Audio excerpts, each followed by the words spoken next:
Les amis, soyons clairs, le président Jean-Pierre Mbemba a totalement raison. Joseph Kabila n'a rien à voir avec la République démocratique du Congo, notre pays. C'est un pur produit du Rwanda. Et les preuves sont là.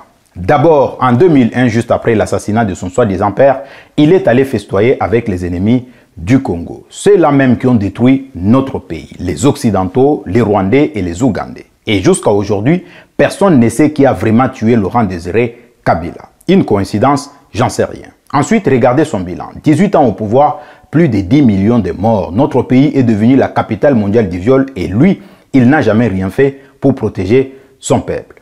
Pire encore, c'est lui qui a ouvert la porte aux Rwandais dans notre armée et dans nos services de sécurité. Joseph Kabila a infiltré nos défenses nationales au point où aujourd'hui notre propre armée est totalement méconnaissable. Sous son règne, c'est Kigali qui décidait de tout, même les nominations de ministres et de généraux passaient par le Rwanda. À quel moment un pays souverain peut accepter ça? À quel moment un peuple souverain peut accepter ça?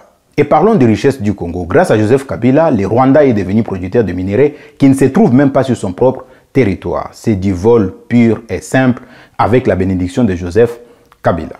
Alors, qu'on soit d'accord ou non avec le régime de Tshisekedi, glorifier Joseph Kabila comme l'a fait le président Jean-Marc Kaboun dans son interview, en le présentant comme un homme important pour la République démocratique du Congo, c'est non seulement une insulte à la mémoire des millions de morts, mais aussi un mépris total pour les victimes de son régime, tels que Floribert Chebeya, Arma Tungulu, Rossi Mukendi, Thérèse Kapangala et tant d'autres.